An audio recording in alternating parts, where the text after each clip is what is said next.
तो आज हम जो चैप्टर करने वाले हैं वो है सेफ्टी एंड जनरल प्रिकॉशन, सुरक्षा एवं सावधानियाँ। तो मेरे पास कुछ नोट्स रखे हुए हैं तो मैं उससे आपको बताऊंगा। तो जो पहला पॉइंट दिया गया है वो दिया गया है generally accidents do not happen, they are cause, most accident are avoidable. तो जो हमेशा एक्सीडेंट होते हैं वो किसी ना किसी कारणवश होते हैं और बहुत से एक्सीडेंट को, most of the accidents are avoidable. जो बहुत से एक्सीडेंट होते हैं या बहुत सी दुर्घटनाएं होती हैं उन्हें अवॉइड किया जा सकता है, किससे? सेफ्टी और प्रिकॉशन लेके। एक्सीडेंट 3 प्रकार के होते हैं, एक तो अनरजिस्टर्ड इवेंट होता है, एक अनप्रिडिक्टेबल इवेंट होता है और एक अनडिज़ायरेबल इवेंट होता है।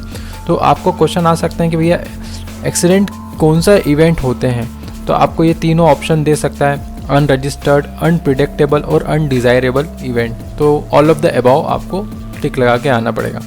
उसके अलावा आपने फर्स्ट एड सुना ही होगा कि हमारी गाड़ियों में भी फर्स्ट एड रखा रहता है और अगर कोई दुर्घटना से प्रभावित है तो उसको फर्स्ट एड ट्रीटमेंट दिया जाता है। तो फर्स्ट एड ट्रीटमेंट में ABC का बहुत महत्वपूर्ण भूमिका रहती है। तो वो ABC होता क्या है उसके बारे में पूछा जाता है। तो जो ABC होता है वो होता है एयरवेज, ब्रीथिंग और सर्कुलेशन। तो याद रखिएगा ABC को हम फर्स्ट एड में यूज़ करते हैं और उसका फुल फॉर्म होता है एयरवेज, ब्रीथिंग और सर्कुलेशन। तो ये हमें याद रखना होगा। उसके अलावा CRP का यहाँ पे फुल फॉर्म दिया गया है। CRP क्या होता है? जब किसी की हार्ट बीट रुक जाती है तो अचानक से उसे हम CRP देते हैं, कार्डियो पल्मोनरी रेसुसिएशन। प्लीज़ इसे नोट कर लीजिएगा। उसके बाद एक गोल्डन आवर्स। तो गोल्डन आवर्स क्या होते हैं? गोल्डन आवर्स वो होते हैं दुर्घटना के बाद का पहले 30 मिनट में मरने की संभावना अधिक रहती है, तो उसे गोल्डन आवर्स कहा जाता है। और उसी 30 मिनट्स में ट्रीटमेंट वो पहले 30 मिनट में सेफ्टी प्रोवाइड की जाती है। तो देखते हैं गोल्डन आवर्स के बारे में क्या लिखा है। इन स्थितियों में प्रारंभिक 30 मिनटों में प्रायः तुरंत मरने की संभावना सर्वाधिक रहती है, तो उसे हम गोल्डन आवर्स कहते हैं।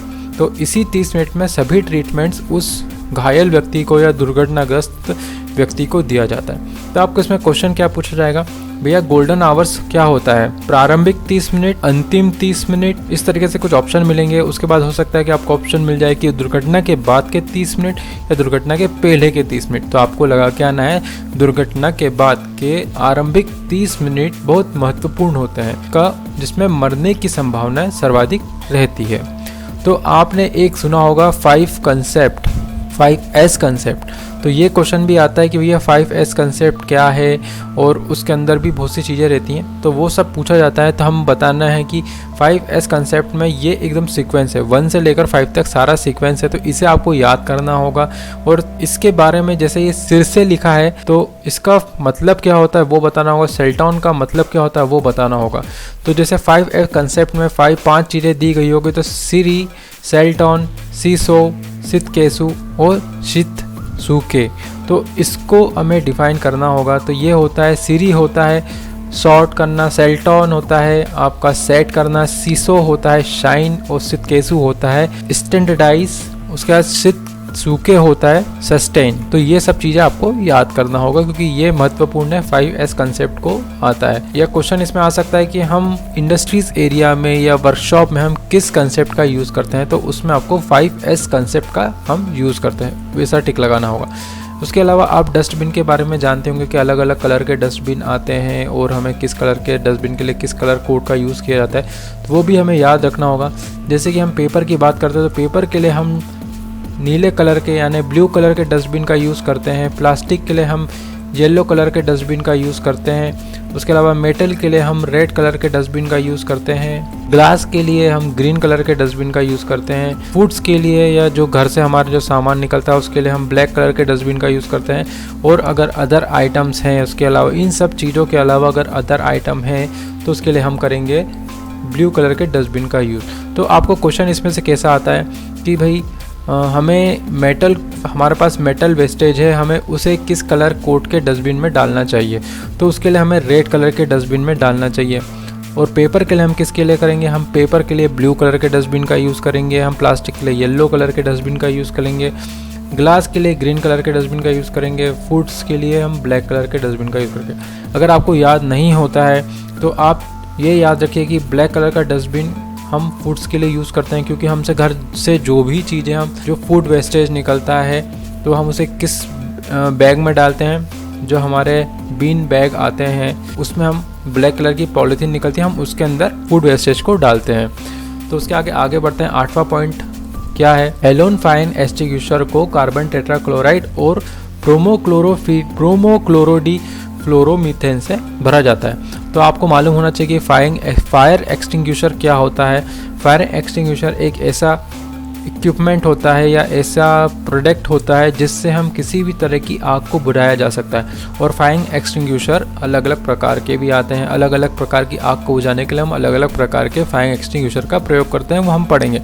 तो अभी जो इसमें 8वां पॉइंट बोला गया वो बोला गया है कि हेलोन फायर एक्सटिंग्विशर को कार्बन टेट्राक्लोराइड या ब्रोमोक्लोरो डिफ्लोरोमीथेन से भरा जाता है। कार्बन टेट्राक्लोराइड को हम CTC फायरिंग एक्सटिंग्विशर भी बोल सकते हैं। तो जो 9वां पॉइंट है वो है, ये प्रकार की आग साधारणतः ज्वलनशील पदार्थों जैसे लकड़ी, पेपर, कपड़ा, रबर या कुछ प्लास्टिक होता है। इसको बुझाने के लिए प्रेशर वाले पानी, फोम या multipurpose dry chemical firing extinguisher का प्रयोग किया जाता है। जैसे मैंने आपको बताया था कि ऊपर मैंने एक्सटिंग्विशर के बारे में बता दिया था कि एक्सटिंग्विशर क्या होता है। उसके अलावा एक प्रकार की आग जिसके अंदर हमें कार्बन निकले या जो भी चीज़ जल रही है उसमें से कार्बन हमें मिलता है, तो वो उस प्रकार की आग को हम एक प्रकार की आग बोलते हैं। अगर आपका ऑप्शन आता है कि भैया किस प्रकार की आग में से हमें कार्बन निकलता है या कार्बन मिलता है, तो हमें लगाना है ए प्रकार की आग। तो ए प्रकार की आग को बुझाने के लिए किस प्रकार के फायरिंग एक्सटिंग्विशर का प्रयोग किया जाता है, तो उसके लिए भी हम करते हैं हाई प्रेशर पानी का यूज़ कर सकते हैं, फोम या मल्टीपर्पज़ ड्राई फायर एक्सटिंग्विशर का भी प्रयोग कर सकते हैं। तो हमें ये याद रखना होगा कि क्वेश्चन कैसा आएगा। तो ए प्रकार की आग हमेशा लकड़ी, पेपर, कपड़ा, रबर या कुछ प्लास्टिक से लग सकती है और इन सब में से हमें कार्बन निकलता है, इसलिए ये सब प्रकार की आगें ए प्रकार की आग के अंतर्गत आती हैं। और इन सब को बुझाने के लिए हम पानी, हाई प्रेशर पानी का यूज़ करते हैं, फोम का या multipurpose dry chemical fire extinguisher का प्रयोग करते हैं। उसके अलावा हम बात करें 10वें पॉइंट की, तो 10वां पॉइंट क्या बोल रहा है, बी प्रकार की आग ज्वलनशील लिक्विड जैसे गैसोलीन, मिट्टी का तेल, पेंट, प्रोपेन से लगती हैं। इसको बुझाने के लिए फोम या कार्बन डाइऑक्साइड, साधारण या हेलोन केमिकल फायर एक्सटिंग्विशर का प्रयोग करते हैं। तो हमें क्वेश्चन आ सकता है कि भैया बी प्रकार की आग किस चीज़ों से लगती है, तो हमें याद रखना होगा कि बी प्रकार की आग ज्वलनशील लिक्विडों से लगती है। जैसे कौन कौन सी हो सकती हैं, गैसोलीन हो सकता है, मिट्टी का तेल हो सकता है, पेंट हो सकता है, प्रोपेन हो सकता है। और इसको बुझाने के लिए हम किस प्रकार के फायर एक्सटिंग्विशर का प्रयोग करेंगे, हम फोम फायर एक्सटिंग्विशर का प्रयोग करेंगे या कार्बन डाइऑक्साइड।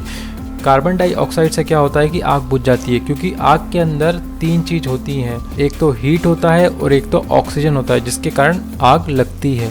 तो अगर हम कार्बन डाइऑक्साइड का यूज़ करेंगे तो वहाँ पे ऑक्सीजन की मात्रा कम हो जाएगी और हमारी आग बुझ जाएगी। तो हमें याद क्या रखना है, हमें याद रखना है कि भैया बी प्रकार की आग कैसे लगती है। बी प्रकार की आग लगती है ज्वलनशील लिक्विड से, और इसको बुझाने के लिए हम किस एक्सटिंग्विशर का प्रयोग करते हैं, फोम फायर एक्सटिंग्विशर का प्रयोग करते हैं, कार्बन डाइऑक्साइड का यूज़ करते हैं और या हेलोन केमिकल फायर एक्सटिंग्विशर का प्रयोग करते हैं। तो 11वां पॉइंट क्या बोल रहा है देखते हैं। 11वां पॉइंट में लिखा हुआ है कि सी प्रकार की आग ज्वलनशील गैसों से लगती है, इसको बुझाने के लिए ड्राई पाउडर एक्सटिंग्विशर का प्रयोग करते हैं। तो आपको क्वेश्चन क्या आएगा कि भैया सी प्रकार की आग किससे लगती है, तो हमें याद रखना है कि सी प्रकार की आग ज्वलनशील गैसों से लगती है। यानी अगर कोई आग लग रही है, कहीं किसी गैस प्लांट में आग लग गई, तो उसमें कौन से प्रकार की आग होगी, वहाँ पे होगी सी प्रकार की आग। तो वहाँ पे हमें किस प्रकार के एक्सटिंग्विशर का प्रयोग करना होगा, ड्राई पाउडर एक्सटिंग्विशर का प्रयोग करना होगा।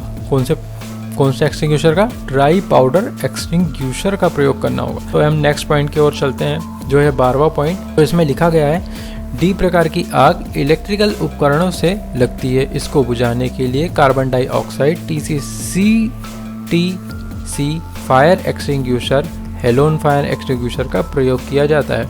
तो याद रखना है, कोई भी अगर इलेक्ट्रॉनिक फैक्ट्री में आग लगती है, इलेक्ट्रिक इक्विपमेंट या इलेक्ट्रिक उपकरण में आग लगती है, तो वो डी प्रकार की फायर के अंतर्गत आता है।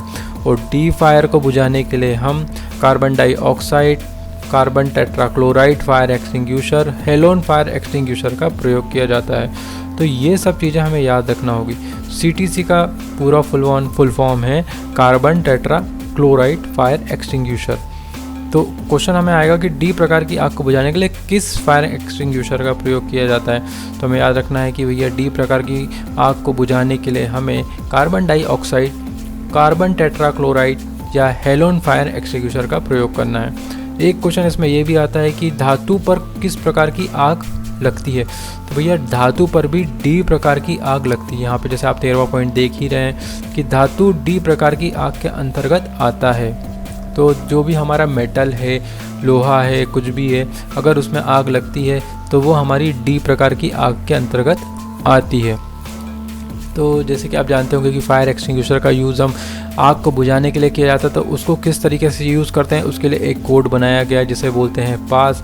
तो उसके अंदर क्या रहता है कि हमें यह अग्निशामक का उपयोग में मदद करेगा, जिसमें हमें इन सब का फुल फॉर्म निकालना है। जैसे हम पी से बोल सकते हैं पुल, उसके अंदर एक छोटी सी पिन लगी होती है जिसको हमें निकालना होता है, इसलिए हमें उसको पुल करना होता है। उसके बाद एम करना, कहाँ पे, जहाँ पे फायर लगी है वहाँ पे एम करना पड़ता है। स्क्वीज़, जहाँ से हमारा लीवर होता है उसको दबाना, स्क्वीज़ करना। और दूसरे एस का मतलब होता है स्वीप। जिस तरीके से हम झाड़ू स्वीप करते हैं उसी तरह से आग के ऊपर कंटिन्यू इस तरीके से, जैसे माउस हिल रहा है, ये पेंसिल हिल रही है, उस तरीके से स्वीप करना, इस तरीके से हमें स्वीप करना पड़ता है। तो चलते हैं 15 पॉइंट की ओर। 15वां पॉइंट लिखा हुआ है an oil floor should be clean bye a putting sawdust. तो ये इसका मतलब है कि अगर आपके इस फ्लोर के ऊपर या ज़मीन के ऊपर ऑयल गिरा हुआ है तो उसे किससे साफ़ किया जाता है। आपको ऑप्शन आ सकते हैं रेत से, या आपकी कॉटन से, या कपड़े से, या आपका सॉडस्ट से, या पानी से। तो उन सब में हमें सॉडस्ट लगाना है। सॉडस्ट क्या होता है? लकड़ी का बुरादा। तो जब भी याद रखिएगा, जब भी अगर हमारा तेल किसी फ्लोर पर गिरा हुआ है तो उसके ऊपर हम लकड़ी के बुरादे का ही यूज़ करते हैं और किसी चीज़ का यूज़ नहीं करेंगे। तो आगे बढ़ते हैं। ये कुछ ऑब्जेक्टिव टाइप क्वेश्चन है। तो इसमें लिखा गया है which one is the personal safety. व्यक्तिगत सुरक्षा के कौन सी होती है? जो हमारी पर्सनल सेफ्टी होती है वो कौन सी सेफ्टी के अंतर्गत आती है वो हमें बताना होगा। तो अपने काम पर ध्यान दो, ये हमारी पर्सनल सेफ्टी के अंतर्गत आता है, क्योंकि हम जो काम कर रहे हैं हमें उस पर परफेक्टली प्रॉपरली ध्यान देना होगा, तभी हम अपनी पर्सनल सेफ्टी कर पाएंगे। अगर हम इधर उधर ध्यान देंगे, हम साफ़ सफाई नहीं रखेंगे, चालू मशीन को साफ़ करेंगे, तो वो हमारी पर्सनल सेफ्टी के अंतर्गत नहीं आता है। तो इसमें लिखा गया है कि एक मैंडेटरी सिंबल है। तो इसका मतलब क्या होता है? तो याद रखिएगा, जब भी ये ट्रायंगल आए और इसके अंदर कुछ भी नहीं बना हो तो उसका मतलब होता है स्टॉप। इस सिंबल का मतलब होता है स्टॉप, रुक जाना।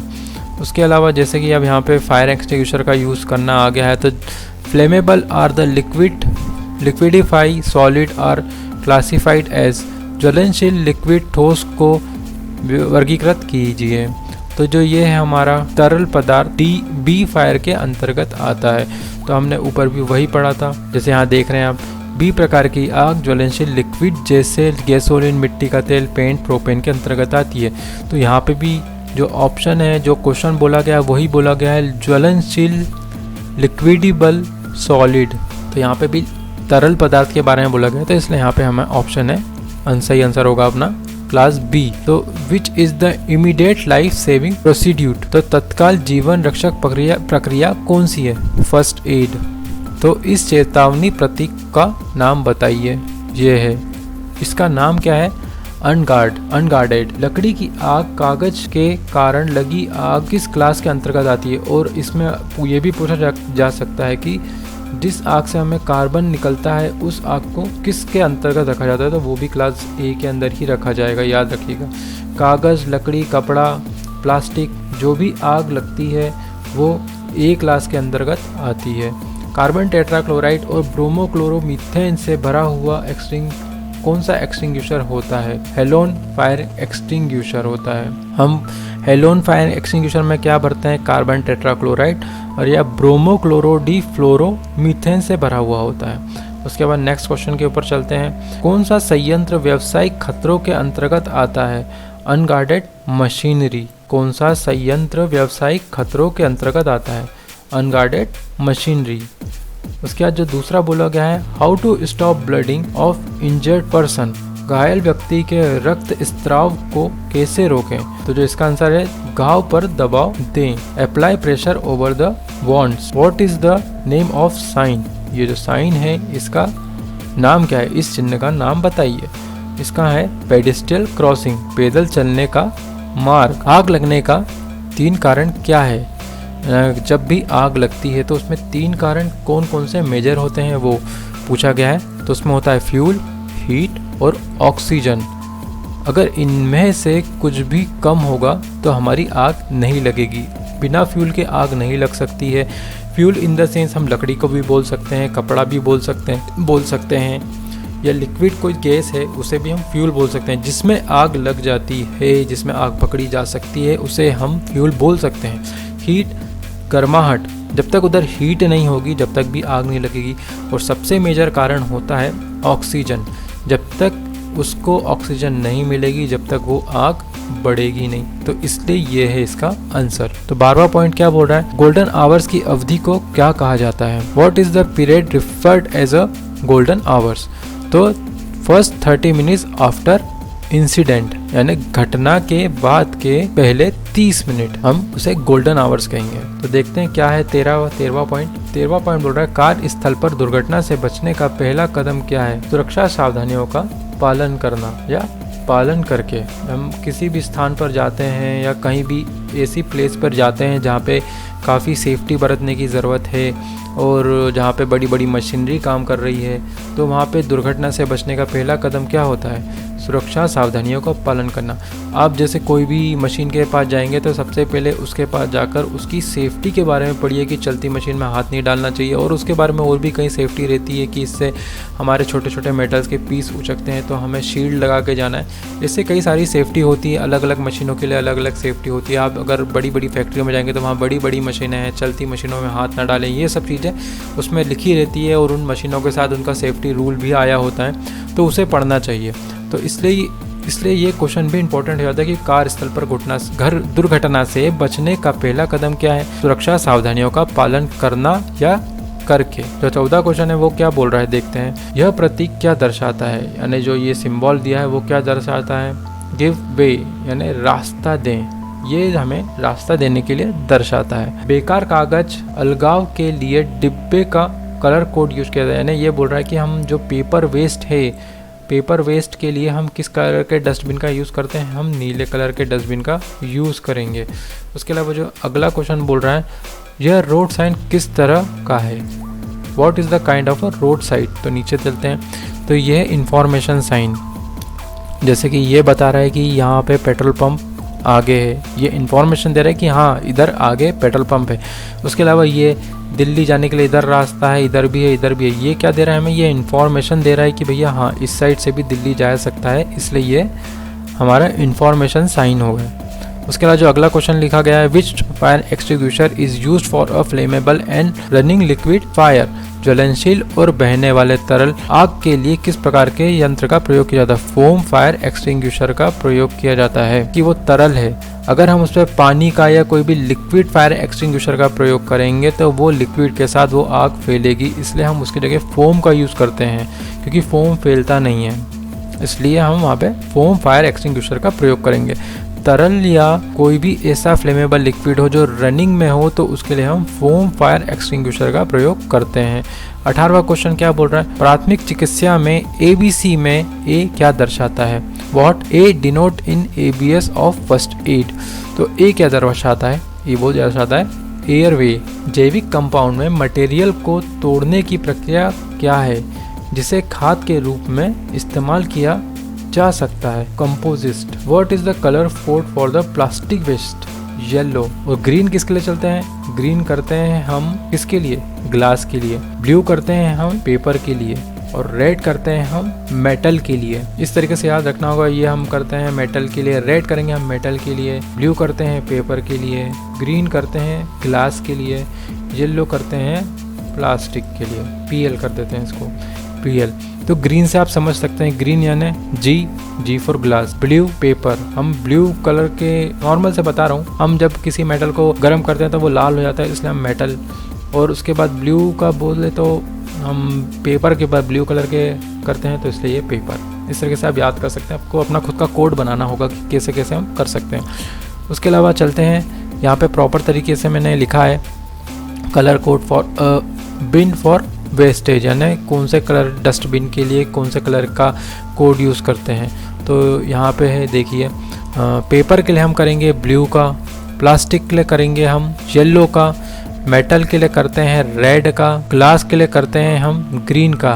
तो ग्लास तो आपको याद करना काफ़ी आसान होगा क्योंकि जी और जी होता है, इसलिए आप याद कर सकते हैं। फूड का भी आप बहुत आराम से याद कर सकते हैं। फूड का कैसे याद करेंगे, क्योंकि हम घर में से हमारे वेस्टेज निकलता है तो हम किस बीन बैग का प्रयोग करते हैं, वो कौन सा कलर का होता है, वो होता है ब्लैक कलर का। तो ऐसा करके हम ब्लैक से हम फूड को जोड़ सकते हैं।